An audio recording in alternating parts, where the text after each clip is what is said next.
I'm just saying, y'all, the Dance Parent Workshop is live on YouTube. I am just saying that the Dance Parent Workshop is live on YouTube. Welcome, y'all. This is an exciting day, man. This Dance Parent Workshop is here and for the masses on YouTube. We started this in May of 2020. Was the first Dance Parent Workshop. We were in the middle of COVID, and everyone was trying to figure out what to do for content and how to stay relevant and all that. And I started to slow down. I took a little bit of time. I didn't go live in March. I didn't go live in April. I waited until May, and it took me some time because I realized the only people that aren't getting spoken to right now in COVID are the parents. So let's take this Dance Parent Workshop. The Dance Parent Workshop is something that we used to do around the country at different dance studios. Let's bring that to the masses via a virtual show.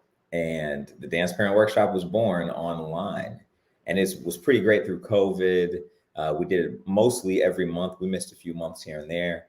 But then after we started to grow over the summer, and then once the school year started, we realized we wanted to do this more often. We wanted to change the format of the show. We wanted to be able to bring guests on the show, and we wanted to be able to make this more accessible for people that might just stumble upon it. And so we decided to switch to YouTube Live, which is exciting for me. It's nerve-wracking for me to be a streamer on the platform. One of the guys that says, hit that like button. But you got to lean into it, and we came here to be great. So if you are in fact watching this, go ahead and hit that like button, or as the kids say, smash that like button. And that will, I have no idea, because this is our first week. I have no idea what this does for the algorithm and how people see it and all that jazz. But I know that it doesn't hurt to say that something is of value. So go ahead and smash that like button. The Dance Parent Workshop is for parents. It's for dancers. It's for dance teachers. It's for anyone that is in a decision-making position for a dancer or a choreographer or a future creative director. It was born because, and I'll tell you a little bit more about myself as we get going, but it was born because parents are the ones that are making decisions for the next generation of dance legends, right? Like the people that dancers say are like, oh, this is my favorite dancer. This is the dancer that I want to be just like. Parents are raising that next generation right now. And as much as we want to say, yeah, I went to the best summer program, or yeah, I go to the best college, or yeah, I'm a part of this company, these are all things that start as decisions that a parent has to make. And a lot of times there's not great resources for parents to be able to flesh out all of the options. Or a lot of times parents don't know if they can trust the bias of maybe a studio owner or a dance teacher that may have been working with your dancer since they were a little kid. Now, there's a lot that goes into making decisions and figuring out if a person is here because they are genuinely interested in your kid, or if they have some other hidden agenda that they haven't let you know. So it's been really clear that TDA Prep as a resource for parents, the Dance Parent Workshop as a resource for parents, has been overwhelmingly successful. So for all the parents that are on the call today, I see we got a solid 16, holding 16 down, heavy.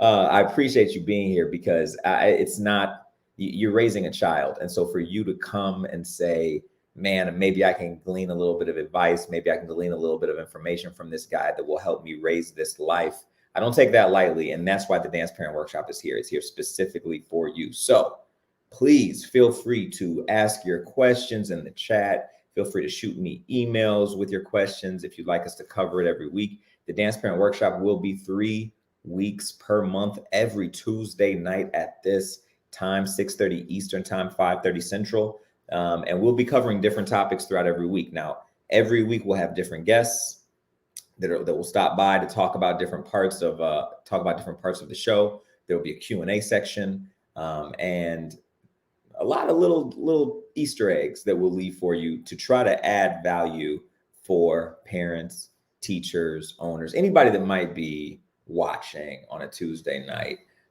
We're here for you. So let me tell you a little bit about TDA Prep, what we do, how we're in the position to give this information.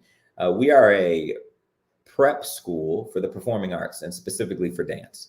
I'm not sure if you're familiar with sports, but for those that have been coming to the Dance Parent Workshop, y'all already know I love my sports. It's a big world that has already been built up and shown us how to be great athletically.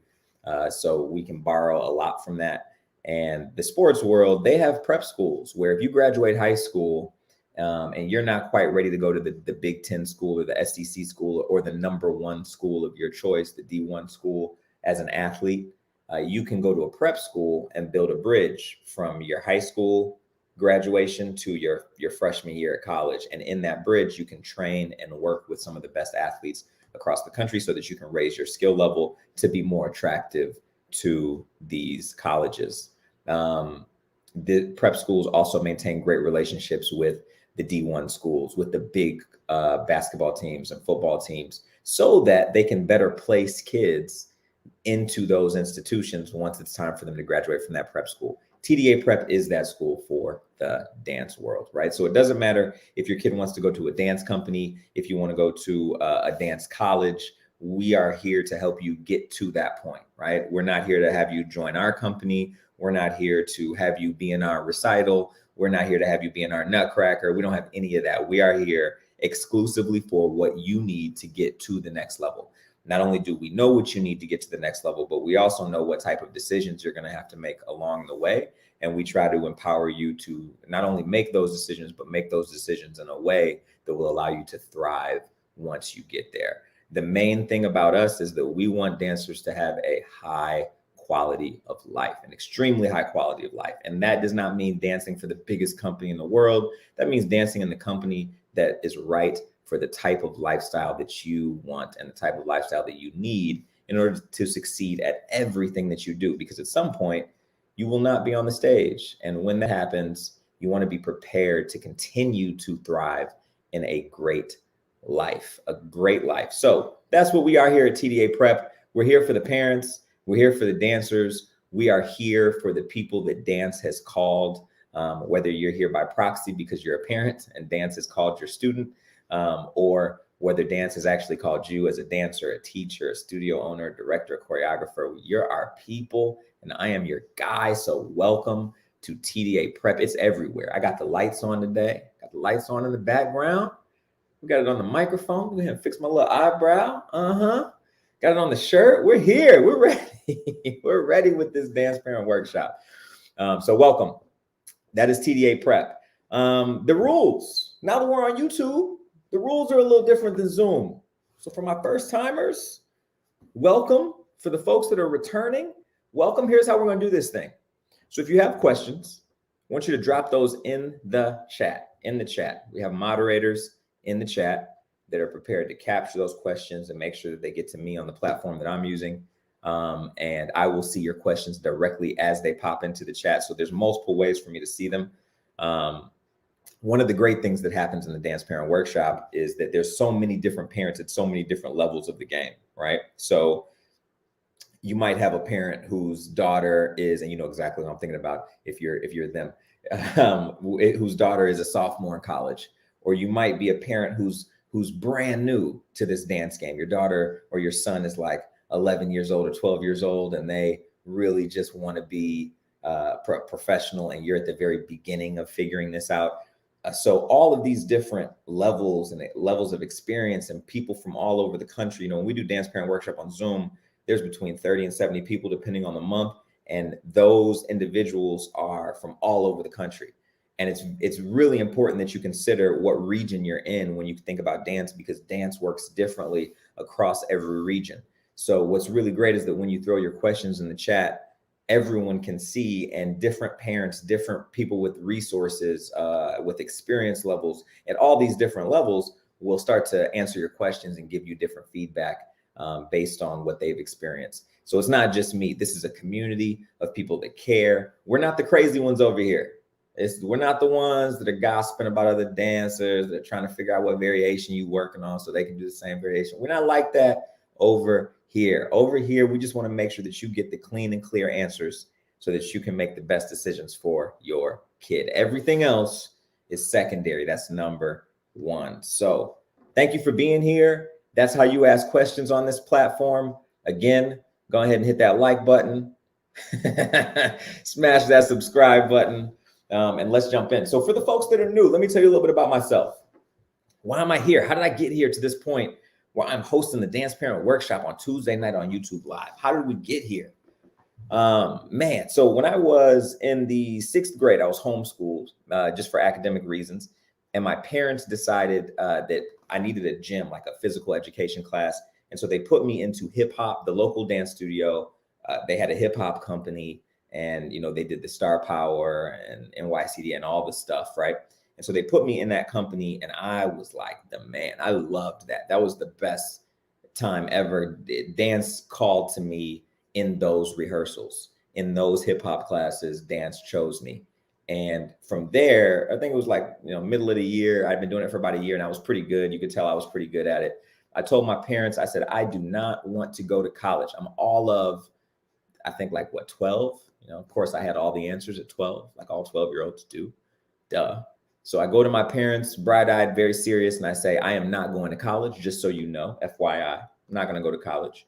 I am going to go to Los Angeles and be a backup dancer for Janet Jackson. Backup dancer for Janet Jackson.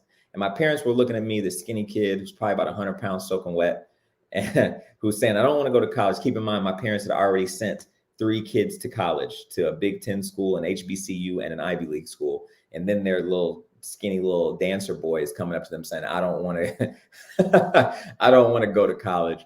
I'm going to go to LA to be a backup dancer for Janet Jackson. No one in our family knows Janet Jackson. I don't know why I chose Janet Jackson. That's just what happened that day, right? So I guess there was a video on and I got inspired. So my parents put their heads together, and a lot of you have found yourselves in this situation where you're saying, all right, well, what do I do now, right? And so the first thing that my parents did is they called the local art school, performing arts school. And we're in Chicago, so there's a pretty big performing arts school here, and a really great one, actually. And it just so happened they were in the area, they were close. Every state doesn't have a great performing arts school, so we lucked up. And the director of the school said something that we actually talk about a lot on the Dance Parent Workshop. He said, Preston is a very talented dancer. He's definitely capable of being a professional in this industry, but he's going to need more technique, right? And that was the beginning of my parents hearing about technique and hearing about what things were and what was valued in the dance world, what was not considered valuable, what was considered valuable. And they sent me to the arts high school where I had to instantly stop doing ballet, or stop doing hip hop, and started doing ballet, modern dance, and jazz dance. And my parents were like, man, this kid is not going to get on the train and go from the suburbs to the city every day for 4 years if he can't do hip hop. And it took me a little while. I was a little slow to the punch. I can't say I was excited about ballet class. I could say the first day of ballet, I walked out of the dressing room with my dance belt on the outside of my tights, right? Straight up, like superhero style, Superman style. And I don't know what I was thinking there, but I think that the idea of walking out in tights just exposed was like, nah, bro. So instead of, putting my underwear on the inside, I'm gonna put it on the outside because that'll really show them. And my Russian ballet teacher, she was like, no, get inside, and showed me the game. But eventually I fell in love with classical ballet, with modern dance, with jazz, really just with dance in a whole new way. I was a hip hop dancer, and it got opened up for me.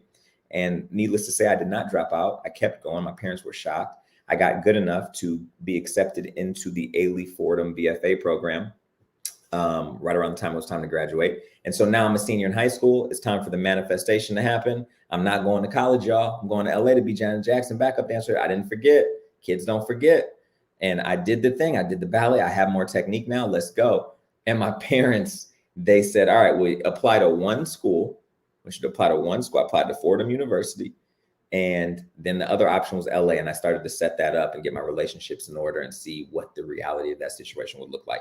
Long story short, once it got time to actually make the decision, once the rubber met the road, it was pretty clear that college was going to be a better path for me. I was not built to go to LA in the way that I was going to have to go to LA, right? And so New York school, having a little bit more of a safety net, that was the be all end all for me. And as soon as I got to New York, everything changed. So going to New York, I had already, I was in commercials, I was on television dancing as a hip hop dancer. I booked a lot of gigs, and one of the gigs I booked was I was up to be a choreographer. I'd already gotten the job. I was choreographing my first feature film, and it was called Silent Rhythm. And it had big time dancers in there, superstars from ballet companies and hip hop superstars. And so I was this kid going to New York to college as a choreographer for a feature film. And that started to open doors for me. And I met pop stars, and I met actors and actresses, and I got to meet dancers that were way better than me or my level. And because I was going into these rooms as the hip hop dancer, I could only go so far.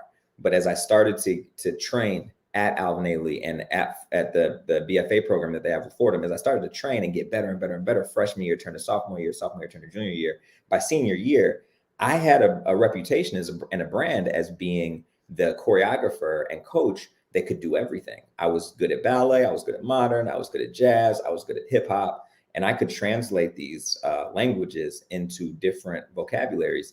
And that was something that just kind of happened. And I realized throughout college, I don't like performing as much. I want to choreograph, I want to be a coach. And so I headed down that path. And immediately after college, I went from coaching pop stars, athletes, actresses to coaching principal ballerinas at some of the biggest dance companies in the country. And I got to see what the elite classical ballet life was like. And then I got to, because I was at Alvin Ailey, I had friends that were in the company, and I had been exposed to that at that level. And so I knew what the modern dance world was like, and I knew what the hip hop world was like. And I was getting to see what all these worlds were like from the inside at a very high level. Now, after about 7 years of doing that, just going across the country, flying every week, going somewhere to do something, whether it was to host an audition for a big company, or whether it was to choreograph a ballet, or whether it was to coach, or whether it was to teach, or something for dance. After about 7 years with that, I started to work exclusively with kids. And I shouldn't say exclusively, I'm excited because I'm on YouTube, but I started to work with kids, and the kids, and I would go see a group of kids, and I would also go choreograph on a company the same week. And that gave me a real bird's eye view of what's the difference between the group of people that are here trying to get here and what this group of people actually did when they were on that journey, right? And the difference was huge. What parents were being told at the dance studio, what students were being told at the local dance studio across the country. This was, 99% of the places I went, they were being told things that would not lead them to a professional career, or they were being led down a path that just straight up would lead them to maybe have the most Instagram followers, or maybe get into a thing that for a short period of time would make people very excited about them, but they were not being given the tools and the resources to build a career, right? In the same way that if a kid knew that they wanted to be a doctor, if a kid knew that they wanted to be a vet or a teacher or something that's more mainstream, it's a clear path. But because that path wasn't so clear for parents, they needed some help. And so when I came in to coach, that was the biggest resource that I brought, I think, was not only giving the kid the tools they needed, but also giving the parents the reassurance that they needed in order to get their kid from here to there. And that was, for me, way better than anything that I was doing. Now, you could take away coaching for big films or coaching superstars, or I do like coaching athletes because I love sports, like we said. But working with parents was a way for me to see my impact directly, because I say this a lot, being a parent is a crazy, crazy job, and you're raising a human, like how do you do that correctly? So to be able to see a group of parents be so heavily impacted by just my experience, just something that was so easy for me to just offer or throw out there, for it to be able to really change a trajectory of a human life was so inspiring for me, that it instantly was something that I wanted to figure out how to do forever and for a long, long time beyond that. So this is how we got here. The Dance Parent Workshop was born. We started to do it in person. And then when COVID hit, we saw all these dance parent workshops that we had canceled across the country. And we were like, man, it's time. It is time to go. So we brought it online. Fast forward a year and a half later, here we are on YouTube. Here you are in your living rooms, in your bedroom, in your cars, on your phones, on your computers. just on YouTube, not even on Zoom. Here we are with the logo in the bottom right-hand corner. Look at us. Look at us now. So tonight's topic is a good one. It's very specific to the time that we're in, because this month, next month, it's going to be a lot of auditioning going on, whether it's auditioning for future companies, whether it's auditioning for colleges, summer programs, whatever you could imagine. Now is around the time where you're going to start to get your assets together for these auditions. And one of the things that's coming up consistently is filming videos. That's a huge piece. And one of the things about me that I didn't share actually is that in addition to dance, right? Like I love dance just as a whole, the world. I love being in a big empty room and being able to just move around, whether it's hip hop, ballet, or whether you just stand in a circle, spinning around. Like that's just an awesome feeling for me. But I don't like performing that much. It changes things for me. What I do love is directing film for dance. And that's something that I started doing in 2008. And since then, I've been able to direct major motion pictures. I directed Alvin Ailey's virtual gala. I've directed performances for BAM, Brooklyn Academy for Music. I've worked with huge organizations. I've worked with some of the biggest. I have films with Tyler Peck, with Sophie Ann Silve. I have Jacqueline Green, the Queen. Film has been a part of my life with dance for so long. So filming things is very close to me. It's how do you make something look good forever, right? And I think that expertise makes filming audition videos especially exciting for me, especially exciting. I actually have a dancer coming in tomorrow to film audition videos for one of her top schools. And it gets me excited because I know that dancers show up ready to be great, right? Like dancers don't show up saying, all right, let's get this done. No, they're excited. They're ready to be at the studio. They're ready to get it in, and they just need someone who knows how to get them where they want to get to.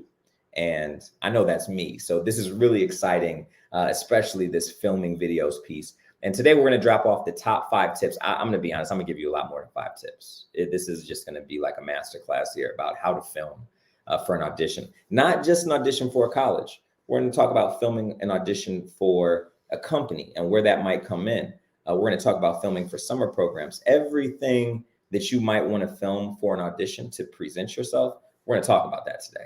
And I'm going to give you some really clear specifics. So grab your notebook. You're not going to want to miss this. The replay will obviously be available because it's YouTube live, but you're going to want to write these down so that you can get right to the point and remember your headlines here.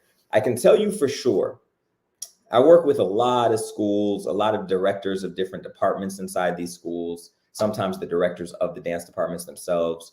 And I have close relationships with a lot of the people that are gatekeepers for a lot of these colleges now. And I find myself in conversation with them a lot. Companies as well. Videos are not going anywhere, right? This is going to be extremely relevant for the next 5 to 10 years. And it's especially thanks to COVID. So let me just explain how the world was pre-COVID. Pre-COVID, you would have dance department directors travel the country doing auditions. If you have a dancer, if you've been in a dance studio for a while, you've heard about this, that this college is coming to town and there's going to be an audition, right? Companies used to invite dancers in to take company class or to come to one audition that was going to be held at once a year, right? So if you weren't available, or if you had a performance, or if you had something that would have kept you, like a lot of times there will be dancers that, let's say, for instance, I know this happened once with me specifically. So I had a dancer that was in a Broadway show, and the Broadway show had a performance, a big performance, that same day as the audition. And because rehearsals worked out the way they did, blah, blah, blah, blah, blah, blah, the dancer couldn't go to the audition, right? So there were a lot of troubles pre-COVID with this model, but it was the model that the dance world kept. After COVID, things opened up. Directors of dance departments are mostly, 50 plus. There's not a lot that are under 50 years old. Shout out to Alicia Graff. There's not a lot. So the Alicia Graff Mack, sorry, Kirby. The idea here is that because they're at that age range, because they're in that season of their life, they don't want to travel the country. They don't want to go to every city, especially the cold ones in January and February. And that's when college auditions start. So for them to be able to sit at home and watch all these videos that have been specifically aggregated based on their guidelines, it was extremely attractive. It was time saving. It saved their health. It saved their mental health. It just, all in all, it was a much better scenario than traveling the country. So now what I'm hearing from directors of departments and companies is that every year there will still be in-person auditions, but they're going to scale those cities back a lot. And it's going to be a lot of pre-screen auditions or a lot of video auditions where they will then invite you to a live audition once they've seen your videos. So videos are going to stick around for a while. Videos have always been a currency that I've recommended dancers use to get a new job, and it's worked for about a decade with me. But now it's going to be something that is much more commonly used. And so you want to make sure, just like with Zoom, once the pandemic broke out, Zoom, you saw all these different ways. You could have a regular Zoom, you could get a nicer camera, get some lighting, get a microphone and take it a step up. There's ways to always elevate your video presentation based on what you need it for, right? So today we're going to talk through all of that. Let's get into it now. The 5 tips that you need, we're going to give much more than 5, to film auditions. All right. So I'm going to start this list of 5. Again, if you have any questions, go ahead and throw them in the chat. Oh, I see Tracy here. Thank you again for doing this. I've attended your workshops now 4 times as a dance teacher, former dancer, and parent of a 10-year-old dancer. I applaud all the true and valuable knowledge you provide. Tracy, you're my people. My goodness, man. Fatima was the person I was supposed to go to LA and work with. That was it. Tracy, you're my people. Welcome to the Dance Parent Workshop. Naya, I see you. What's going on? All right, so let's jump into this. The top 5 things. Thank you for being here with me on the first YouTube. I'm excited about it. I'm very excited to have you here. So we're going to start this list working out. All right. We're going to start far away from going into the studio and filming, because the process of preparing to film starts long before. Most of the tips that I use for this, I actually did not get from the concert or commercial dance world. I got from the commercial pop performance world. Working with pop stars, they have to film auditions all the time. And they have a bunch of little things that they do in order to raise the quality without raising the price or without taking more time, because sometimes it'll just be real quick. I direct galas right now that have celebrities involved in them. And so like if we have, for instance, Oprah did my last gala, to have Oprah send in video footage for us to use in the gala. She knows all these little tips and tricks to get what she needs to get done quickly. One of the biggest tips, and this is not one of the 5, this is free game right here. One of the biggest tips that I can give you is that when you approach filming videos, you need to approach it from an honest perspective. You aren't going to hide anything on this video. And if anyone who's watching your video is worth their weight in salt, whatever it's called, in gold and in hard work and dance technique, they're going to know that you're trying to hide something as soon as they see you. Dance is not something that you can hide behind. Judith Jamison said this. Dance is a revealer. It reveals truth.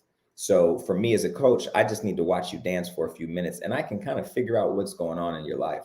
And so can directors, so can teachers who have been doing this for so long. Once you see someone dance, you can see what they're trying to hide. It almost is more visible, right? So your mindset first and foremost needs to be that I am just filming myself to present. I'm not filming myself to perfect. I'm not filming myself to create this idea that isn't real. I am just presenting what is honest, right? That's what I'm doing. And I'm going to try my best to get the highest quality of honesty that I can get. Meaning, in the weeks leading up to you filming, you should be taking class much more seriously and with specific goals in mind that will benefit your filming. You should be working out. You should be trying to get in the best shape of your life before you film these things. A few days before, you might want to switch up your diet just so you love the way you look in the mirrors. Get more water heavy. Take out the sweets, take out the sugars. In the days leading up, you can put in small deposits of greatness that will then reflect in a much more attractive package right before you get there. So don't try to hide anything. Be very clear about all the things. Usually when I'm working with a client, I'll ask them, what are the things that you're insecure about? Because they know right away. When I say, all right, we're going to film an audition, they're like, oh God, here we go. I remember that one time I filmed a video and it looked like this, and I don't want that to happen again. And so I want to know, what are the things? What are those things that make you a little bit insecure? Because I want to make a list of them, because that's what we're going to work on for the weeks leading up to the day that we film, right? That's what we're going to work on. We're not going to get nervous and anxious about if it's going to be hidden well. We're going to get excited about it being fixed, about it being a trait that was negative that no longer is anything that we need to hide. So that's the first thing. Don't try to hide anything. The second piece of free game. This is free game here. Send a link to your friends. It's free game right here. The next piece of free game is that you should start early. You should start very early. If you have to film something and you know you have to film it, this is for my procrastinators, my students whose parents aren't asking you every day, did you do this? Did you do this? Did you do this? And you're like, no. This is for the ones who like can float under the radar and their parents won't ever figure out that you haven't done what you need to do yet. You should be starting super early, because like I said, you need to develop a plan. You need to know what's working, what's not working as you lead up into this. If you know you're auditioning for companies, you know that those auditions are going to start to take place. If you don't know, I'm telling you, they're going to start to take place right around March to May. Most auditions are going to start to take place and companies are going to make decisions, right? So you know that your audition videos are going to need to be in around February. Around the end of February, people need to see you. People need to have seen you for sure. So if you're going to be filming so that you can have it done by the end of February, that means either at the beginning of February, end of January, or earlier. That means that you can work backwards, work the calendar backwards to fill up all the days. When are you working out? When are you taking class? What are you working on in class? Start early so that you can build your plan, and the plan can accommodate all of the stuff that you need. Start early is also represents the day of. Don't just start. If you have an hour in the studio, get there early before the hour so that you can warm up, so that once you're in the studio, you can capitalize on that time. Start early, be ahead of the game. This is not the time where you want to be a late person. I am traditionally a late person, like a procrastinator. This is not the time. This is filming audition videos. These are assets and videos that could change your life. So you want to treat it that way. You want to be early. You want to show up with greatness, and you want to have the time to adjust should anything go wrong. Should anything go wrong. All right, and the last piece of free game here before we jump into the 5. The last piece of free game is to plan to do this yearly. If you're a freshman in high school, if you're a freshman or a sophomore, a junior, plan to do this yearly. Even if you're a student in college, this is going to help you if you just have a plan that at the end of every summer, I'm going to film my videos. And these videos are going to be based on what you know you need throughout the year. If you go to summer programs every year, you know you're probably going to need videos for summer programs, or at least a solo filmed once a year, because people are going to be using video submissions for the next few years. So let's just take a solo. Every single dancer in this country right now should be filming a solo once a year so that it's ready to submit at any time.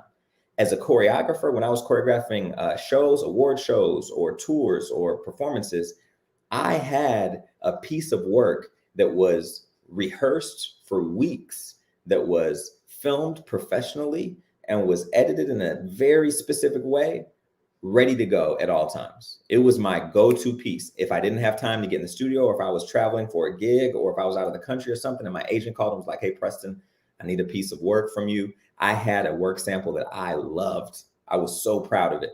And so I could just send it in right away without having to stress about, oh, I need to rent a studio. I need to find dancers. I need to do this. I had it ready to go. So for dancers, it's the exact same way.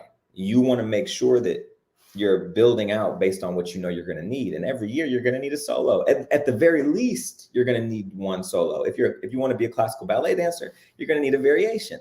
You're going to need the same things. So build out the time every year to get that filmed at the beginning of the year so that it's done. It's out of the way, and you can have it throughout the school year when you need it. Whenever anybody calls you randomly and asks, hey, do you have a video of this person dancing? Or hey, do you have a thing of this person dancing? That way you just have it. You can just boom, send it to them right away. They have it. They're good to go. So that's the free game. Before we even got into the 5, that's what YouTube Live will do for you. Just free game deposits right there. So the first one, just recapping, you're not going to hide anything in these dance videos. If you put it on video, if you point a camera at yourself and you dance, we're going to see what the camera is pointed at. And if you have things that you want to hide, you aren't going to be able to hide them if the camera is pointed at you. We're going to see it, right? So work to fix the things that you can fix in the amount of time that you have. Don't work to hide them.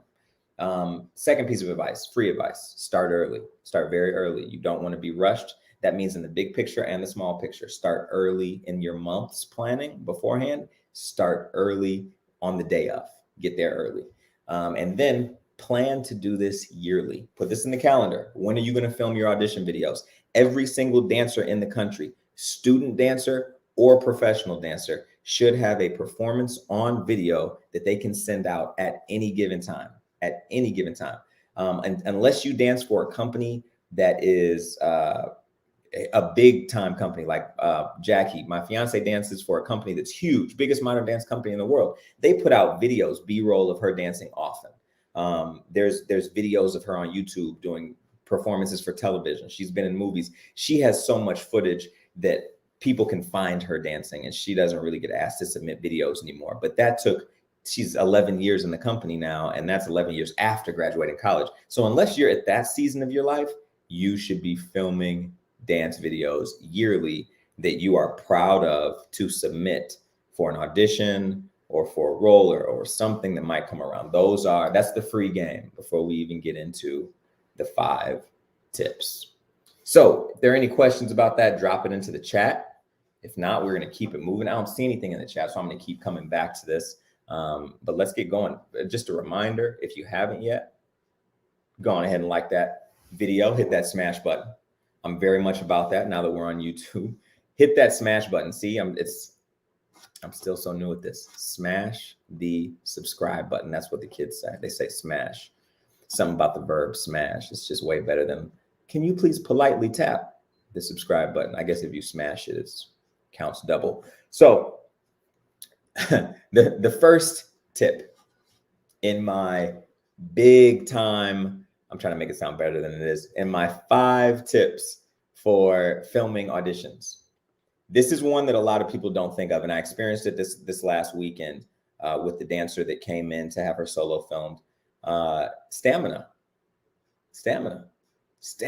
is the first thing. And remember, I'm starting far away from the day. So I'm starting with stuff that starts before the day of filming, right? Stamina. Most young dancers don't know this. When you dance for a professional dance company and there's a guest choreographer, let's say that you dance for New York City Ballet and Wayne McGregor is coming in to set Chroma. Oh my God, it's going to be an awesome season. Wayne McGregor is coming in to set Chroma. When Wayne McGregor comes in, well, Antoine will be there first. His assistant will be there first. And when they get there, whether it's Antoine or Wayne, when they show up, they do not want to see you try to do the piece. That's not why they're there. That's not the best use of their time.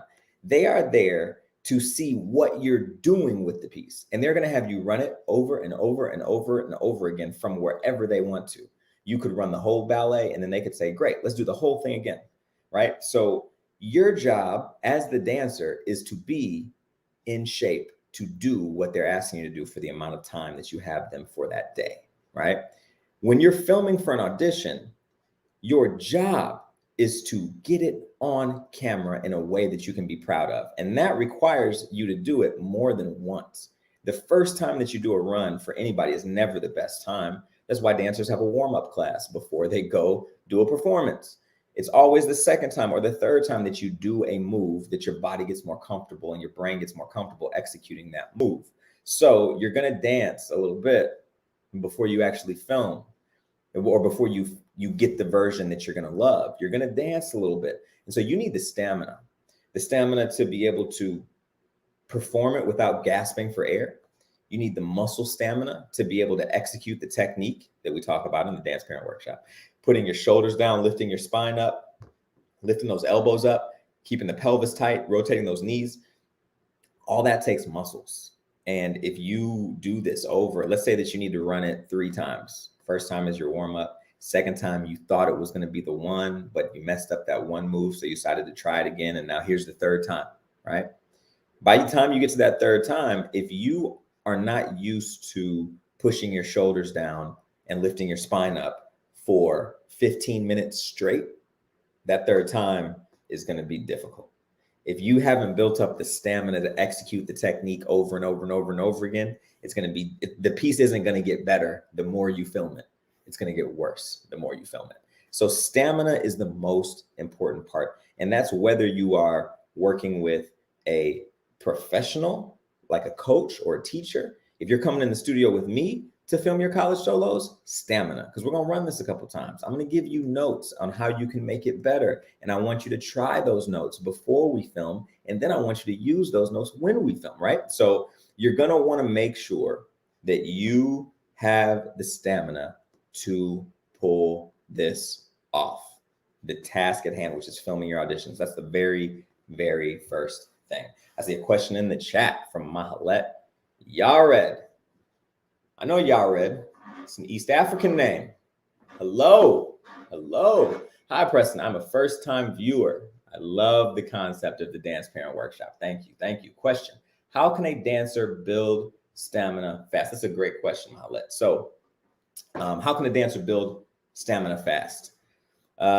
There's 2 types of stamina. You want muscle stamina, then you want respiratory stamina, because you got to breathe and you got to look at stamina as the gasoline that feeds the car. You could be a Lamborghini with all the muscles, all the 6 packs, all the jawline that you want, but if you don't have stamina, it ain't going far, right? So in order to build stamina quickly, one of the recommendations that I have is that you shift your workouts to breathing exclusively through your nose, And this is something that I stole from Jackie. She is she dances for Alvin Ailey, and she has to do so much throughout a day that her stamina requirement is very different than other dancers that I work with that are also at her level. Principal ballerinas need a different type of stamina than Jackie has. It's almost like a Broadway on steroids, the type of stamina that she needs. And so one of the things that she does is she'll do a traditional workout, a cardio workout, and she'll do it only breathing through her nose. And it's almost like when you are breathing through a straw, your air hole is only this big. And that means that your lungs have to work harder to get the air in and then to push the air out. And so they start working harder to expand and collapse, And you're training them to be able to hold more capacity. So they'll be able to hold more oxygen when you get to the performance. And they'll be trained to release that oxygen in a paced time so that it doesn't just all go away and then you're out of breath again, right? So breathing through your nose is one of the biggest and best suggestions that I give to professional dancers and younger dancers. I got a little story for you. When here's another story for you, Naya. When I work with dancers or when I go to a dance company, I don't tell people that I know anything about dance, right? Because again, I consider myself like a non-dance dude. Like I love dance, but I'm not a big fan of the dance world. So I just try to be low key when I'm with Jackie or when I'm working with a client. I don't need to meet all the dancers. I don't need to meet the director. I'm not that guy. Like I'm good. I want to know how the performance went. I want to know how the rehearsal went. And then outside of that, I'll see you at dinner, right? Like that's my MO. So a lot of times I'll be watching a dancer that did not ask me to watch them. I'll just be there like waiting on my client or waiting on Jackie or waiting on somebody. And I'll see a dancer work on something that they're struggling with. And most of the time as a professional, they're only struggling because of stamina. And so I'll go up to them and I'll say, hey, and I present when I'm at these places, I do not look like I fit in. I do not look like your typical dance coach. I'm not Russian. I usually have my baseball cap on backwards or this Mickey Mouse hat, or, I'm real chill. So, imagine this chill guy walking up to like, Natalia Ostiapova, like, you should really try working out and breathing through your nose. But it is really one of the best pieces of advice. It will happen fast. It'll happen so fast. Your game will change. I'm not going to say it's going to be easy, but you will see the results after your first workout. You will feel the results. Other than that, just really quick things. Jumping rope. I don't recommend running long distances. But walking backwards, running backwards can be really great for your knees, really great, actually. But jumping rope, the length of the song that you have to dance to, the elliptical, depending on your body type, can be great. You can just typical aerobics, right? Like a typical aerobics class, cardio-based class can be great for you. It just depends on what you have access to in your area. Swimming, I've heard some people use that, but controlling your breathing while you do this thing, that is the way. Thank you, Mahalet, for the question. Thanks for the question. All right, so tip numero dos. Tip number 2. I did not take Spanish, y'all. I'm just excited.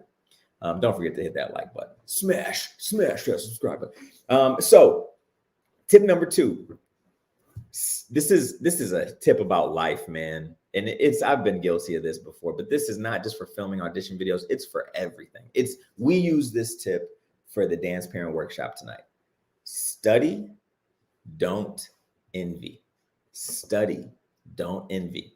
What does that mean? That means that you are either learning from something, loving something, or you're a hater. There is no in between. You cannot be apathetic about entertainment that you choose to watch, right? So you have to decide where you're going to fit in. Are you going to learn from the things, whether you agree with them or disagree with them, like them, don't like them? Oh, that dancer is good, or oh, that dancer's knee wasn't straight. You know how we can be as dancers, a little judgmental, a little nose in the sky. We can be that way. So you want to avoid that when you are trying to get a package produced, right? Like, you want to be able to watch something that maybe you like it, maybe you don't like it, maybe whatever, and just see what they did well.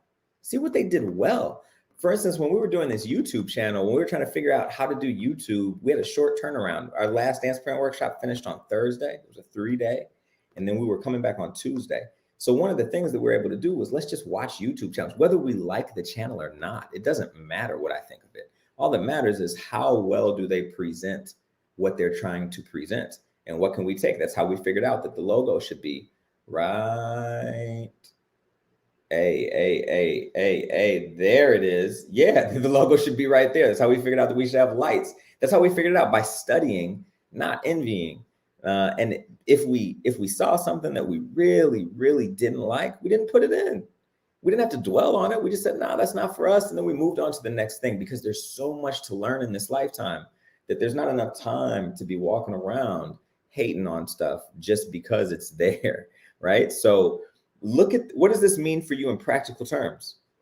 Throughout the entire year, you're going to see classmates, you're going to see dancers that you don't know, dancers that you may have seen at that one thing, that one time. You're going to see hundreds of dancers put out hundreds of videos throughout this year, whether they're in the studio practicing a variation or a piece, whether they're at a workshop or a convention, maybe they're in a performance, maybe it's a summer program. You're going to see tons of video, right? So look at it. See if you like the angle. Maybe you like the room that it's in because it's very minimal and it's clean, and you didn't realize that dance looked so good in a room like that. It's not about the dancing. It's not about your relationship with the person. It's not about the politics at your dance studio. It's about that video. Do you like something in that video? Is there something you can learn from how to film a better video from that video? I can legit tell you, this is probably gonna sound weird to any kid that's on this call, but to any adult on this call, it's gonna make perfect sense. I am learning so much about social media from kids that were not alive when social media came out. I was alive. I was in the prime, right, when social media came out. And I am learning so much from kids that do things through their social media platform that I would never do. I'm not that brave, or I'm not like them. So I can still look at what they do, and I can take the good things that they have to offer. And that's how every single thing that you see is done. If you look at, like, for instance, Squid Games came out, this year. It became the phenomenon, the biggest thing ever. And if you watch the show, you can see that Koreans have a different way of capturing suspense than Americans do in their media. the TV show was edited differently. It felt different. And if you watch that show and you create television, then you're going to note that whether you like the show or not. You might hate the show, but you can at least catch that they did this part of it very well or differently than we do it here. And you can learn and you can grow from that. The same thing is true for dancers. So you want to be watching what angles are really good in this room. What's the lighting like in this room? Is it good? Is it something I want to use? What's the backgrounds like? Pay attention to the video and see what you can take away. And if there's nothing to take away, then just leave. There's no need to hate on the videos that are put out. You can learn from them and then move on. There will be a lot of videos that are dropped this year. So you can learn the best angles for lighting, the best angles, and just in general, the type of stuff that you like, so that when it's time for you to film your rehearsal videos, you have videos that you like because you spent time researching. So study, don't envy. That's tip numero dos here. Study, don't envy. Let's see here. Oh, the Queen Green is in the chat. Hello, Queen Green. Welcome back. Temery, T-Free, thank you for stopping by, y'all. It feels so great to have y'all here with me on this journey. All right, so let's get for number 3. Smash that subscribe button. So number 3 on the tips for filming auditions. This one, all of them aren't obvious. This one is pretty obvious, is wardrobe. You do not want trash wardrobe. You just don't want a trash wardrobe, right? So you want to dress appropriately for what it is that you're doing. And wardrobe is there's a lot of stuff here that I see kids go wrong. I see parents go wrong when they're preparing wardrobe for something specific. Now, the only thing that you should have full free creative reign on is a performance where the stakes are pretty low, right? If the stakes are pretty low for this performance, then you can pick whatever you want. If you really like that moment in the Hunger Games where her outfit lit on fire, and so you want an outfit that lights on fire, go for it. If you want to do that at YGP and you don't plan on going too far at YGP, go for it. But the fire is not a good idea if you are trying to audition for New York City Ballet. It's not going to work. Third degree burns don't work well with tights. So you want to dress appropriate for what you're trying to get. And that's not always obvious to dancers. So let's talk about the wardrobe for different types of auditions. Company auditions. Let's start right there. If you're trying to get into a company, dress code is not the thing to wear. You do not want to show up to the audition dressed as a student. When you're filming videos for this, you don't want to dress like a student. When you are filming, you don't want to wear the most ornate professional tutu if you're not on stage. If you're just filming a variation and you're in the studio, it is better to have a wardrobe that shows off your instrument, shows off your body. A beautiful leotard and a pair of tights, or no tights and a beautiful leotard, whatever you're comfortable with, so that the people that are seeing the video can, number one, these are company directors. That's what we're talking about right now. The company directors can see you in the same way that they see their dancers every day, right? And they see their dancers in class wearing leotard and tights. It's very rare that they're in full costume. You're not filming an audition. No good company is going to say, hey, I saw your video, you got the job. Unless they know you, unless you're like, if you're Jacqueline Green, then that might work for you. But if you're just starting out, that's not going to work for you, right? So if you're sending in a video, you're trying to get invited to company class. You're trying to get invited to the in-person audition.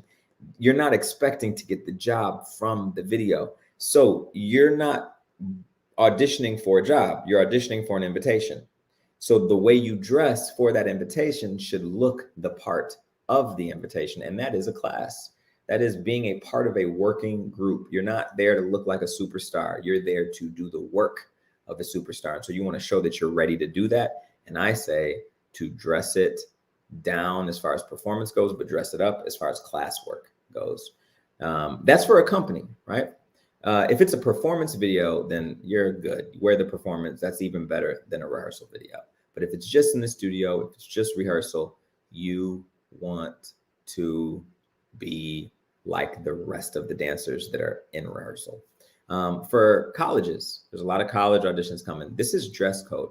This is a simple thing. You want to show something very clean.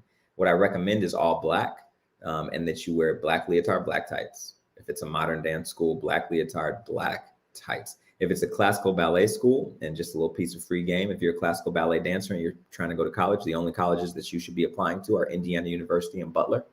So if it's one of those two schools that you're trying to go to, those are the only two schools that will get you to a professional ballet career, or have the potential to get you to a professional ballet career, with 4 years of school in between your high school graduation to when you want to join a company. Every other program will lead you astray as far as classical ballet goes. So you want to make sure that you are wearing leotard and tights. If this is a classical ballet summer program, you want to make sure that you're close to dress code, either at your local studio or if they have their dress code visible. But if this is a modern dance school, black leotard, black tights, that'll work. Just want to be very clean. If they ask for a very specific piece of wardrobe at the audition, wear that very specific piece of wardrobe at the audition. I was this guy. I was the guy that would be like, yeah, I know Ailey Fordham's dress code is black and white, but I'm going to wear an orange Tiger Cub t-shirt to classical ballet every day. And that's not cool. You're going to find out real quick that creates more problems than, hey, cool outfit. No one says, hey, cool outfit when they think you're about to get in trouble. Or they do, and then they're, it's not because your outfit is cool. So you want to make sure that you're not that person. If they lay out the guidelines very clear, match the guidelines. So your wardrobe is very important. On the other end of that, you also just want to love the way that you look. You just want to love it. You don't want to look in the mirror when you're supposed to be filming yourself going, yuck, I hate this color on me, or yuck, this leotard makes me look this way. Or you want to wear your favorite leotard. And that might mean getting a new favorite leotard based on what you need. So I recommend really spending some time in wardrobe. All right, that's number 3. Number 4 of filming is to know your angles and know your lighting. This is a 2-for-1 right here. Know your angles and know your lighting. I'm gonna give you a perfect example here. Let's talk about lighting. All of this is gonna take pre-planning. If you can, get into that studio before the day that you film it. Rehearse or rent the studio. Rent that exact same studio so that you can put the camera in multiple places and film yourself doing multiple things so that you can mess with the lights in different ways and see which one is the best for what you need, Here's a perfect example I'm going to give you. Lighting, just to show up early and know what's going to present you the best. When we did the dance parent workshop last week, we did not have all the lights that we have here. Now, it might look like it, right? Because it looks pretty similar, but there's a light right here that you can't see. It's right there, right? Now, the only reason why we knew to put this light right here is because we showed up early and we just messed with stuff. What happens if we try this? What happens if we try this? What happens if we try this? And eventually we got to something that worked really, really well and worked much better than what we did last time. And that's the goal, right? Is to upgrade what you did last. So if you know where you're going to be filming this, show up early, rent the space beforehand, and set different lighting looks and film it so that you can watch it and make a decision for yourself. Do I like the way this looks? Do I like the way the lighting is set up? Is this too much for me? Is it too little? Maybe it overexposes. You do not want these videos to be artistic. You want this to be very literal. So make sure that you get there ahead of time so that you can practice the actual look. Angles are very important for audition videos. Angles are very important. If you have to do a quasi line, for parents that might not know what a quasi line is, it means that your body is crossed, right? So if you have a crossed position where one leg might be crossed behind another or in front of another, that's going to look better in a different place in the room based on where it is. Like, well, are you quasi front? Are you quasi derriere? Are you quasi, like, whatever? There's no other quasi. Wherever you are, right? In your movement, there's an angle that will make that move look better. So you want to be able to find that angle. You want to be able to have the time to experiment with that without feeling like you're running out of time and you just got to get something done. So make sure that you take the time to learn your angles and learn your lighting. Yes. One of the things about this, knowing your angles, knowing your lighting, knowing your look. Let's talk about the look, because that's really what angles and lighting gets into, your look. This is something that goes over a lot of dancers' heads, especially a lot of parents' heads. So let's be real about this. When you are auditioning, let's say that you want to be a model in New York, man, when kids go to New York, I hear this a lot. I met a lot of dancers who said this when I was in school. And if I was, 25 pounds bigger, with even more muscle than I already have on my massive body, then I probably would have said the same thing, right? And when you get to New York, you're in college for dance, you're looking good, you're doing well. You're like, man, I'm going to be a model. I'm going to be a model. That's what everybody says at some point. I'm going to be a model. And when you go to modeling agencies and you try to submit your photo to modeling agencies, the better the agency, the less makeup, the less pizzazz they want to see. The best modeling agencies will ask you to take a picture with a Polaroid camera with no makeup, with no gown or glam look on, just you in a tank top and some sweatpants. And they just want to see what you are, not what you can make yourself to be, but what you actually are, right? So great dance schools are the same in that they just want to see what you are. So don't get too intense with this lighting, because now it's going to look like you're trying to hide something. Don't get too intense with how many angles you use, with how many cuts you put in. If the video says do not use angles, do not use multiple angles, use one angle, do that. Do not break that rule. Do that. That's not the rule you want to break. No editing then. But you want to make sure that you get there early enough to figure this stuff out. What is the stuff that you want to use? I see some questions in the chat. So let's go through it. Mahalet says, do most dancers use fancy cameras to film their auditions, or will an iPhone camera suffice? Boom, boom. Great question. iPhone. Every iPhone older than an iPhone 7 Plus, rest in peace to my last iPhone, will work. If it's got FaceTime ID, it's perfect. It's better than what you need. You just want to make sure that the phone plays well with the lighting. Just want to make sure that the phone plays well with the lighting. I can tell you, man, I made a terrible mistake today. I was filming a video for a dancer who is sending in videos for a competition in Germany, a ballet competition. And we filmed the variation.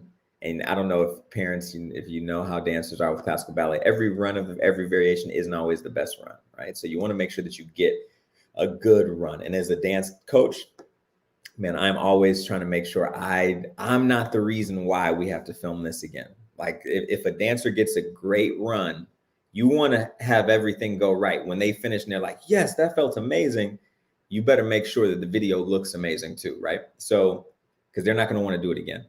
So today we filmed it. I knew it looked amazing. I knew it was great. Boom. We put it into the computer to look at it, and I filmed the entire thing in slow-mo. And so, yeah, it was amazing. It was very technical, but it was not going to work. And we have to film that again. So yeah, an iPhone will suffice, but make sure that you have it on the right setting. That was the first time in 20 years that's ever happened to me. And it was, of course, because tonight I was hosting the call about filming auditions. So it was the perfect day. Why not? But yes, an iPhone will suffice. Now, one of the things, let's get into some nerdy film stuff here. If you have an iPhone, if you want your iPhone to film in 4K, it's not going to do that automatically. It's from the factory. It's set to film at 1080p. On your computer, on a phone, if you're looking at any video, just to make sense of these numbers that you see, 1080p is like Blu-ray quality. No computer or phone can show 1080p or 4K. They can only show 720p. That's the highest that a screen you can get on a small screen, right? But you can shoot in 4K. You can shoot in 1080p, and it'll make the image a little bit more crisp, but you're not going to be able to see all the details, right? that a 4K or 1080p would get. But you do want to shoot in 4K if you can on your iPhone. So you go to your settings and you change 1080p to 4K, and then your camera will work in 4K. So yes, an iPhone will work.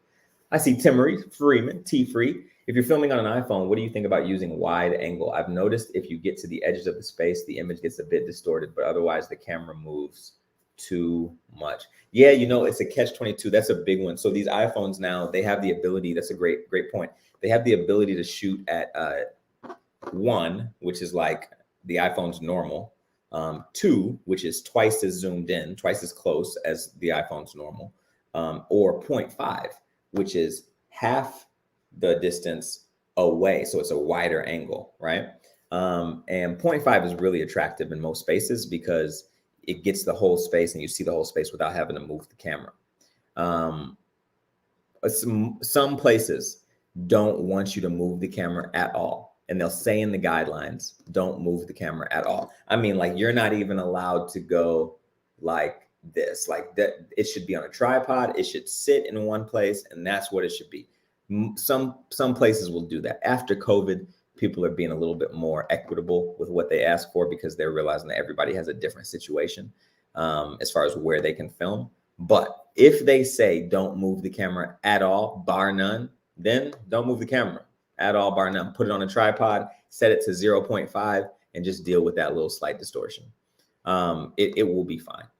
If you're allowed to go like this, then I recommend that you ask somebody to tape for you and let them hold the camera and just follow you around at 1, at the first level, which is the iPhone's normal, right?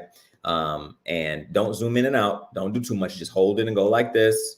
Make sure that I'm in there. The great thing about the iPhone is that it will naturally stabilize nowadays. Not like when I was in high school. If you shook like this, that meant that your video shook like that. Whereas now it will stabilize the image for you. So an iPhone is perfect, Mahalet. And yes, Timmery, if you are allowed to move the camera, then it's better to shoot it at 1 and move the camera. If you're not allowed to, then 0.5 will work.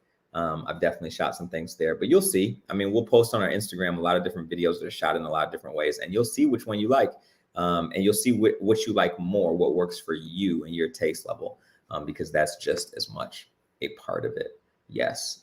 All right, let's jump back in. This is the last tip. This is the last tip for the top 5 filming auditions. Top 5 tips. Yeah. For filming auditions. Yeah, there you go. So the last one is your background. You want to make sure that you are in control of your background, right? So let's just talk about a few things. This might sound simple, like, duh, your background has to be great. There's a lot that you don't think about when you think about your background. So let's talk to students first, and then let's work our way up to professional dancers. So for students, and this is for anybody who's not auditioning for a company, when you're filming, people are watching this video that you're making for the sole purpose of seeing what are your strengths, what are your weaknesses, where are you in the student game? Do you think like a student? Do you present like a student? What are the decisions you're making? They're very critical because they know that you're young, right? And so they're looking to see not perfection. They're looking to see, are the flaws there fixable, and can I fix them? That's really what they're looking to see.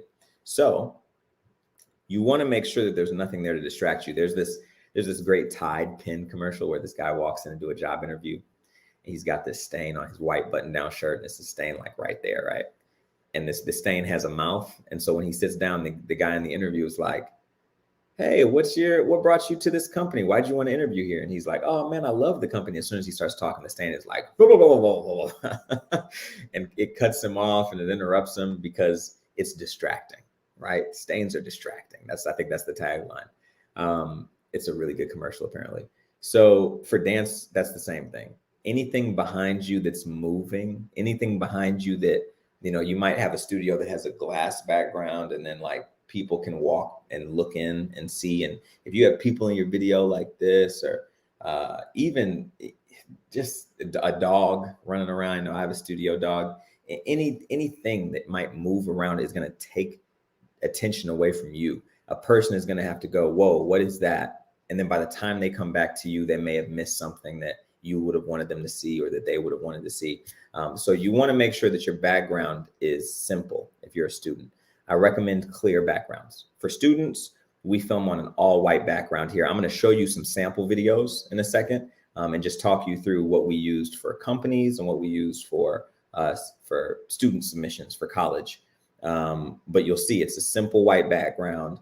There's nothing there. It is just clean so that all you see is the dancer. That's for students, right? For professionals, the game is a little bit different because you want artistic directors to be able to see you in the light that they'll see you every day. So you either want to look like you're in a professional studio or you want to be on stage in a performance, right? Or a stage walkthrough or something like that, where they can see you not as a student, especially if you're young. You want to separate yourself from that student idea really quickly. So if you're auditioning for a company with these videos, you want to get into a place that has some character. You want to get into a place where maybe companies rehearse there or they rent the space out. Here in Chicago, we have a bunch of options, right? Like Joffrey Ballet is an option, and that's a decent one because it's so state of the art. It's so new looking and modern. And companies do rehearse there. Joffrey Ballet rehearses there. Other companies rent the space out, so it will suffice, right? But if the room is a really tiny room, it doesn't matter how modern the room is. It just looks like you're in a small room because that's all you got. And so then there's a lot more questions that come up.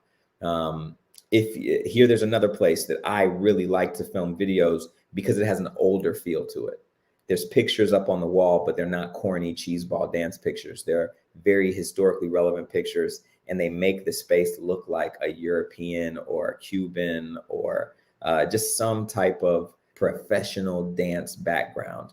And that's the type of thing that you want to present yourself in so that artistic directors see you in that way, right? They want to see you in a professional room, thriving, looking like you belong there. So they get excited about inviting you to their professional room to do the same thing.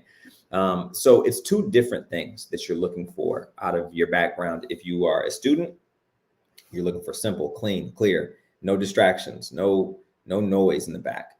If you're a professional, you want the background, your noise, the room that you're filming in to feel like it is where professional dancers work every day. You can take this studio, you feel free to remove things from the wall as long as you can put them back after you're done. Take the stuff off the wall, move stuff around so that you can get the room that you need and then put it back the way that you found it when you leave. Like, don't feel like you can't do some maneuvering to make the space what you need. Schools, companies, they don't mind logos in the background, but they just don't want it to be distracting. If it takes away, like, I would never put a logo like this in the background with lights and all types of stuff because it is going to take away from the production. Directors want to look at the dancers, not the background, right? So make sure that the background is there to support you, not steal the show from you, and you will be in great shape. So if you have any questions about these 5, again, recap before we go to the videos and check them out. We have stamina. Make sure your stamina is ready to work. You're not going to run this once and get the perfect run. You're going to run this 2, 3, maybe 4 times. So get the stamina so that the piece doesn't get worse as you run it. It gets better as you run it. Work on your stamina. Next, study. Study other dancers. Do not envy other dancers. Study them. So see what looks good in their videos. Maybe the dancer, you think they're trash, but maybe they make the best videos that you've ever seen. And they make the audition video that you want to make. All right, study that. What are they doing? You don't have to get caught up in how much you don't like them. Just focus on what you do like. I had a dancer that used to say she would glean everything that she could from a person while she was there. Glean what you can. Wardrobe, your wardrobe. Make sure it's appropriate. Make sure it matches the world that you're trying to audition for. If I want to be a corporate guy, I'm not going to show up in my TDA prep attire. This is when you're trying to be one of the best coaches in the world. You wear something like this. You don't put that on when you're just trying to go work at Deloitte. It's a different game, right? So dress for the job that you want. If you're a student, stay close to dress code. Don't get too crazy here. Then know your angles, know your lighting. Make sure that you catch which will show up early enough that you can catch where you look the best. Where are my lines going to be presented the best? Should I be in the corner? Should I be in this corner? Should I be in the front? Should I be in the front further away? You want to get there early enough to be able to walk through and see what some of these things look like before you start actually recording.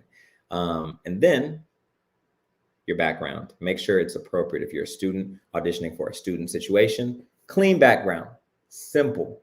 The less noise, the better. Now, that doesn't mean that if you don't have a white wall or a blank wall to shoot against, that you shouldn't do it. No, use what you got, right? But if you can rent a space, or if you have access to a studio that has multiple looks, go for the look that's the cleanest look. If you're a professional dancer and you have access, go for the look that presents like history. That's what I would say. It should feel historical. I'm not a big fan of the modern, like cutting edge floor to ceiling windows. I mean, those are beautiful spaces. But when you send in a video from Joffrey Ballet, for instance, if you're not from the Joffrey Ballet, I know that you don't dance at a place now that has a nice studio. Because if you danced for a company that had their own facility, then you wouldn't need Joffrey's, right? Or you're off, but there's some reason why you're there. And it's not because you have all these other opportunities because you're this amazing professional. You want to make it look like you have these opportunities. So go to the place that might not be the newest, might not be the nicest, but it looks like it's been around for a long time. And it looks like professional dancers work hard in there. Naya, I know you're on this call, so BSA has a lot of, BSA looks like that, it just looks like that, depending on which studio you use. So those are the 5 tips: stamina, study, don't envy, wardrobe, know your angles, know your lighting, and finesse your background. Let me show you some examples here that I have. I see no questions in the chat, so we rolling, as Drake says, we are rolling. All right, y'all, this is a new platform. I've got new toys. Let's see if this works. So I've had to remove the videos or the audio from the videos because, as you know, YouTube is a little bit different than Zoom. We want this copyright to not have a problem. So we'll just be looking at this. But as far as audio goes, let's talk about it, right? As far as audio goes, eyebrows getting away from me again.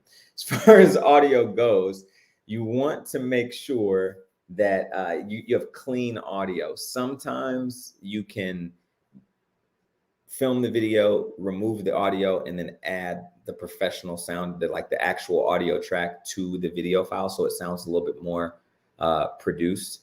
Sometimes they don't want to see that. In the 2 clips that I'm showing you, I'm actually showing you 3 clips, but they're from 2 different videos. One is for a professional, one is for a student. In the professionals video, I removed the audio from the studio and I put the audio from the actual CD onto the video, so it looked like and sounded like it was straight from the record. For the student video, which is an audition for Ailey Fordham, that college, we're going to show you the video that the footage that we used to shoot this. She ended up going to Ailey Fordham. She's there now. She got accepted. I mean to say, I didn't replace the audio. I used the audio directly from the studio just because I wanted the school to know that we weren't editing this. And that's what we're going to talk about here, is how many angles we're using, what it looks like. We don't want the studio, again, I'm not trying for the school to feel like I'm hiding something. So I want it to feel raw. I want it to feel like it's all done in one take, because it is, but I also want it to feel really, really good, like great dance. And that's all that should be speaking right there, is that this dancer can dance really well, no matter what challenges are in front of them. So let's look at the student video first, because this is the Dance Parent Workshop, which means most of you probably have students. The minority might have dancers that are on the brink of being professionals or submitting for professional things. So all of you will be filming something like this. This is a dancer by the name of Carly Brooks, the young Queen Carly, who just had her birthday yesterday. So you saw from that we labeled it with an intro based on what was in the actual application. They asked for a ballet section and it was labeled B. So we labeled that section ballet with a B. I'm going to start this over just so you can see it. B, Ballet and Horton. That's exactly how it looked on the application. And you'll see it's a simple white background. When we're filming videos, they don't have to be perfect. We're not going to stress about this and film this 3 million times so that it's perfect. Really, we're just going to film this so that you look like you can do the job at a very high level that's being asked. so that you can be your best. It's simple. There's no noise in this video. She's executing her technique here to the best of her ability, and there's not a lot that can distract the school. If they ask for 2 pirouettes, we do 2 pirouettes. If they ask for 3 pirouettes, we do 3. We do not do 5 pirouettes when they ask for 2. That's a big deal. Now, if you can do better without stressing about it, then refilm it. Do better. I think we may have filmed this 2 or 3 times, looking at it in between, adding notes, practicing it, pulling the bar out so that we could practice specific moves, taking the bar back, putting it over to the side, stretching, and then coming back and doing it again.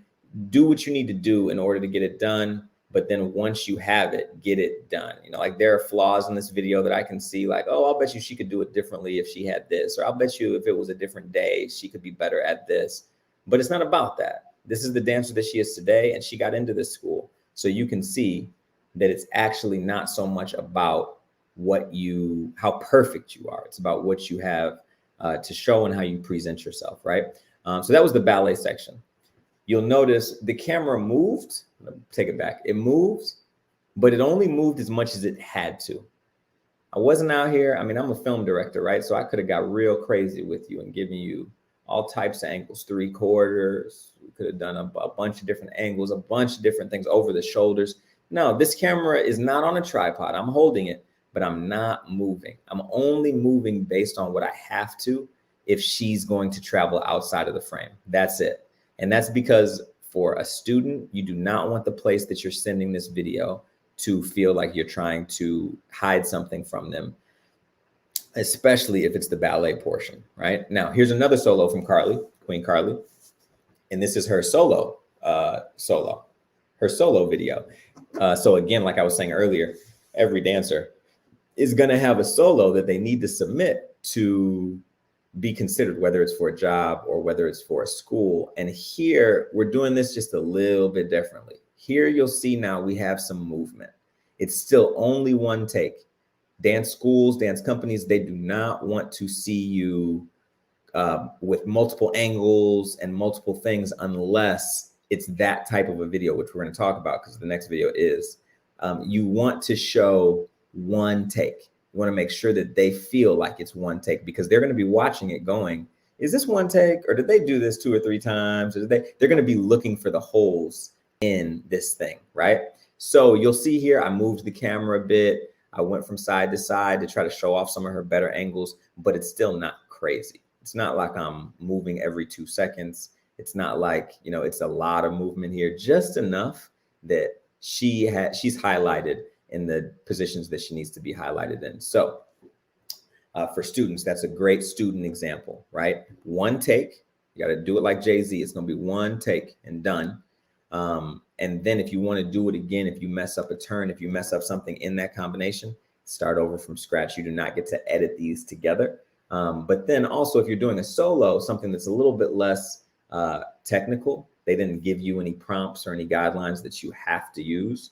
You can just show a solo. Still should be one take, but you can move around now. You can figure out how you want to highlight your best angles. I think what I did there was as she marked it, I mapped out where I wanted to be at specific moments. So I'm going to start here. I had my own choreography. I'm going to start here. I'm going to go forward. And then at this, I'm going to hold for 8 counts. Then I'm going to go over to the right.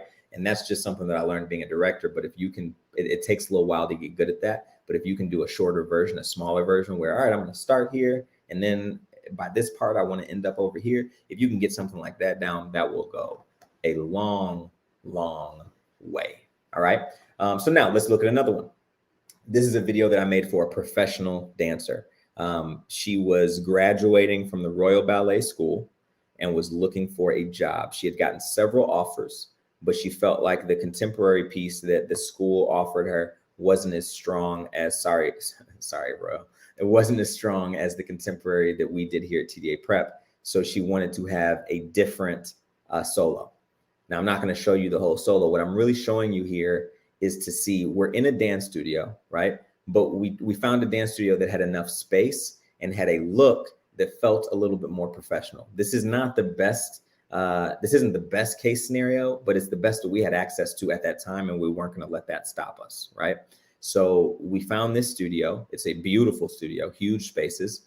We went in there and we filmed it with multiple angles on the same day, same outfit, multiple angles, so that we could splice these together to show our very best traits. Because now this is for a company. This isn't for a school. We're not being looked at as a student anymore. They're not checking to see, are you hiding anything? What are you going to hide? Because I'm trying to fix it. No, in a company, they're not trying to fix anything. They're trying to make sure that they hire people who know how to fix themselves and who are open to fixing themselves. So we have a little bit more freedom to use multiple lines, multiple angles, and mix that together into a multi-cut. So we put the intro on this video where it has her name, it has the year, because you never know when someone might be seeing it. It has the title, it has the choreographer, and then boom, it's over. It's real simple, real sweet. And she starts the solo. You'll see pretty soon we go to another angle that just shows off the turns just a little bit. But oh no, we kept the turns all in one shot. And then we went to a different angle just to create some context here. This is what's called a multi-cam edit. It's called a multi-cam, meaning that you have multiple camera angles that you are editing together to make one actual angle. Now this angle is moving. Now there's movement here. So when you're doing a professional setting, you can actually show multiple angles, multiple different runs. You can mix that together to make one run. This dancer, Bridget, you can see her on Instagram, Bridget Walker. She ended up joining National Ballet of Canada after Royal. And this video was a part of her portfolio that she used.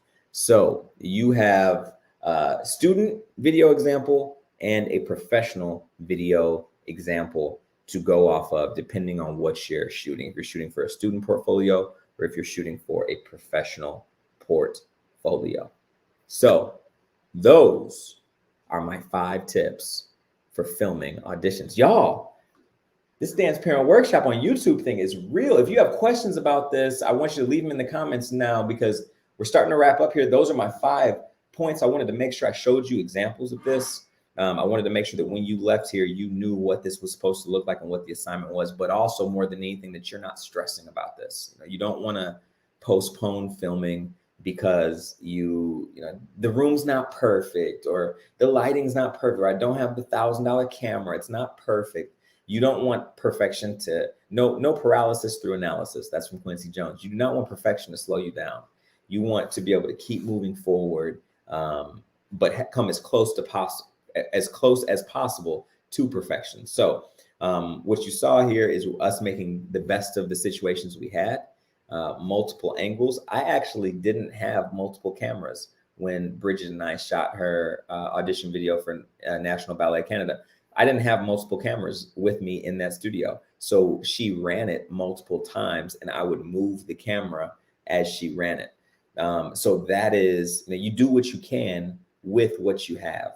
And that should be what you send. If you are a beautiful dancer, that's all that you should be worried about, is how great can I dance? Because after people get past the lighting, after they get past the backgrounds, after they get past the wardrobe, after they get past the fact that your stamina is fine, they're just going to be looking at what type of dancer are they? They're going to watch these videos over. If they like you, they're going to watch that video over and over and over and over again. And they're just going to be looking to see more about who you are, right? It's like when you Instagram stalk somebody. Somebody's like, yeah, here's my Instagram. And then, like, here's a perfect example. Our Instagram for TDA Prep is @TDA Prep. And now what you do is you go to TDA Prep and you start to swipe through. You're like, what is this guy about? What is this school about? What is this place, right?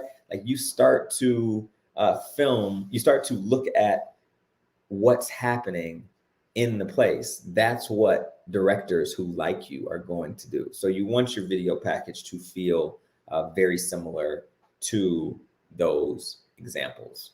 Mahalet, you are back. The all-star of the chat today says, do you offer dance audition filming, like just the filming for college auditions? This was all great info. I learned so much. Absolutely, Mahalet. We do offer audition filming. We do. So if you're auditioning for college or if you're auditioning for a company, we're prep school, right? So in addition to giving you the technique and the training that you need in order to get to those places, we also offer packages where we just help you film your portfolios for that next step, right? Like tomorrow we have a dancer coming in to film for her college audition. She doesn't train with us full time. She trains with us like once a month, but she's coming in specifically to film her college auditions tomorrow. So we do offer that. If you have questions about that, you can message Heath at tdaprep.com. He's our school administrator, Heath Gustafson, and he can give you all of the information. That's Heath, like the candy bar. One more time, that's Heath at tdaprep.com. He has all of the information about our programs. One of the things that we do, if you are interested in working with us, one of the things that we do is we have an evaluation. And we evaluate your dancer based on the goals that they have. Just a quick little tip. If a teacher doesn't ask you what your goals are, it's going to be difficult for them to evaluate them, right? So we find out what your goals are. Where do you want to be? If you don't really have clear goals, we kind of plant some in there to see how you respond to them and what do they feel like. And then we have a private lesson for about an hour where we really assess where you are on your way to accomplishing those goals. And that's how you start working with us at TDA Prep. You can also schedule private lessons, but I really recommend an evaluation. And we work both in person and virtually. So if you want to work with us in Chicago, our studio is located about 30 minutes west of the Chicago proper line, downtown Chicago. If you want to work with us in virtually, we do that too. We work with dancers from all over the country. And we invite them to our studio once a month for our invite-only training club. So there's a lot of ways to work with us, but really we have to see you. We have to see where you are. We want to get in touch with your goals. We want to get in touch with your situation. We want to know where you live, what region you're in, because that will determine how the dance world is and what you have access to, what part of the country you're in. So you'll see it in our chat here. I'm going to go ahead and highlight this. Our school administrator, his name is Heath Gustafson. You can email him at heath@tdaprep to learn more about our program offerings. All right. I see one question in the chat from Tiana. What is up, Tiana G? It says, hi, Preston. What height should the camera be set at for video auditions? Head level, waist level? That's a great question. And this is different. There's no like proper should, but there is a big do not. Do not put it at your feet. You do not want to be that low.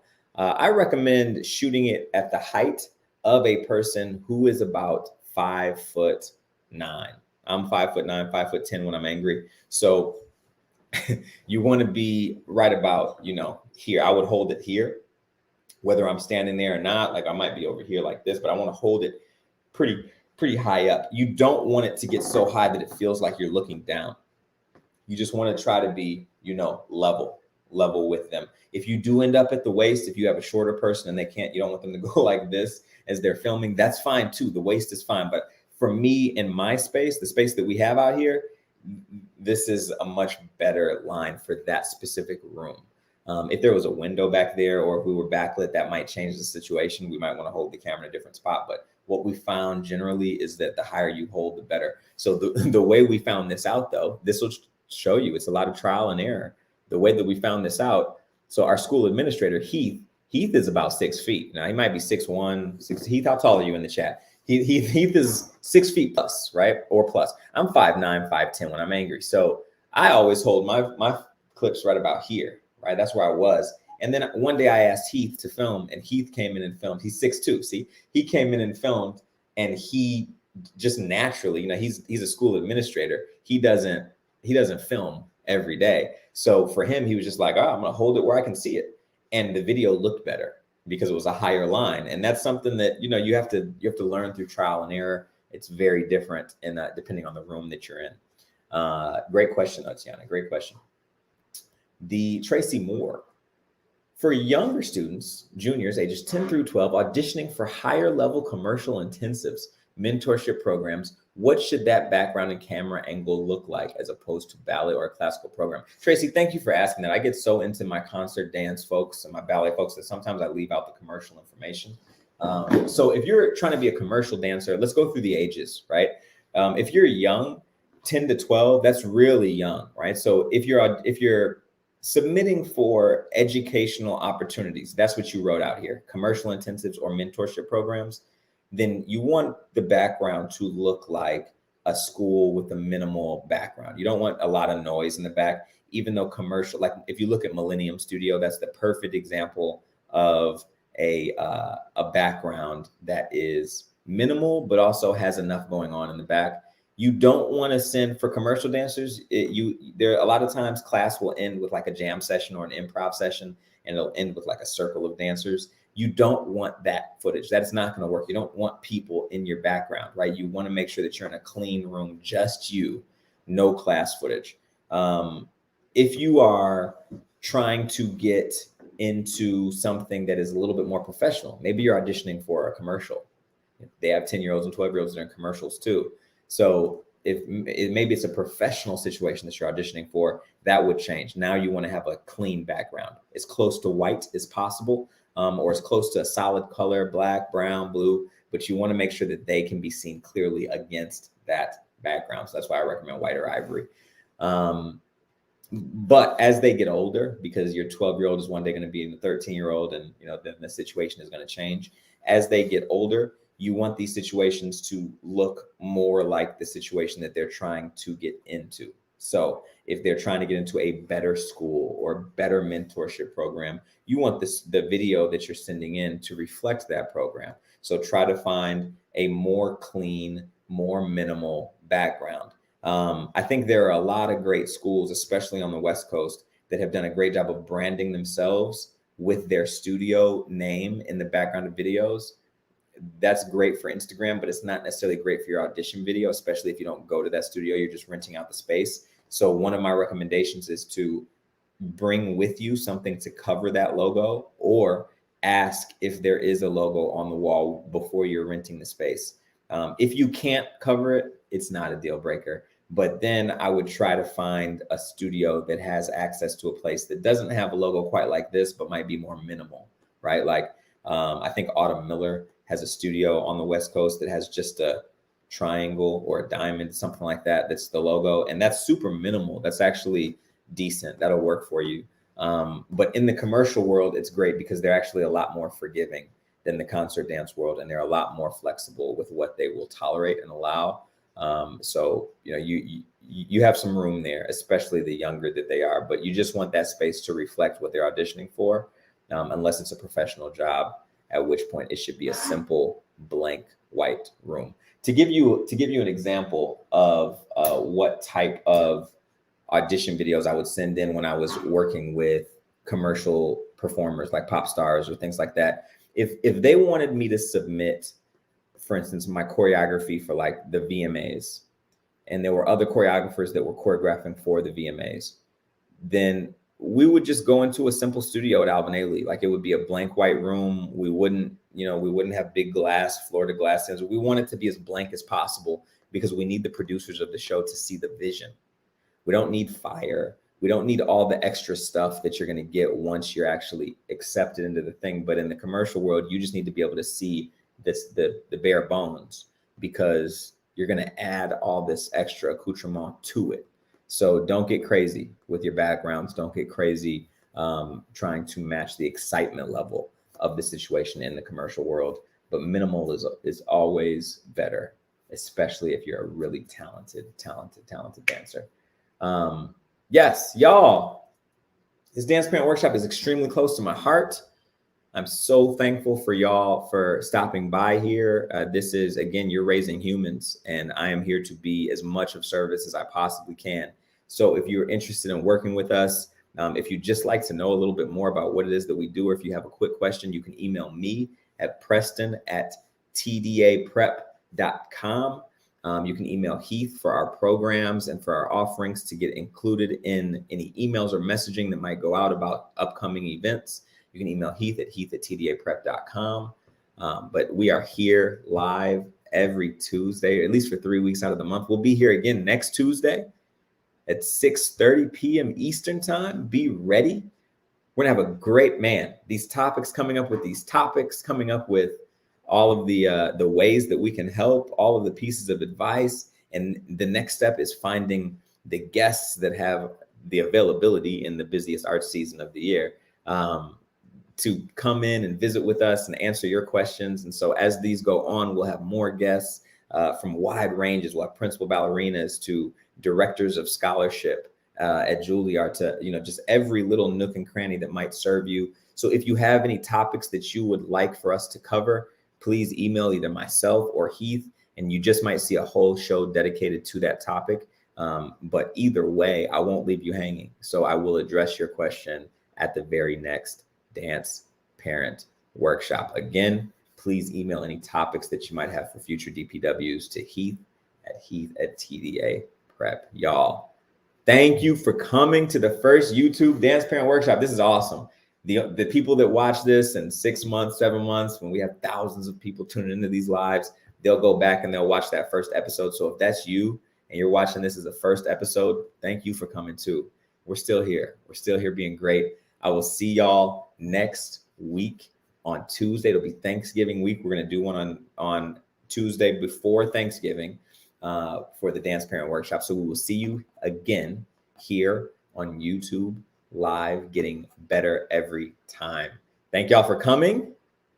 That's been the Dance Parent Workshop. I'll see you next week.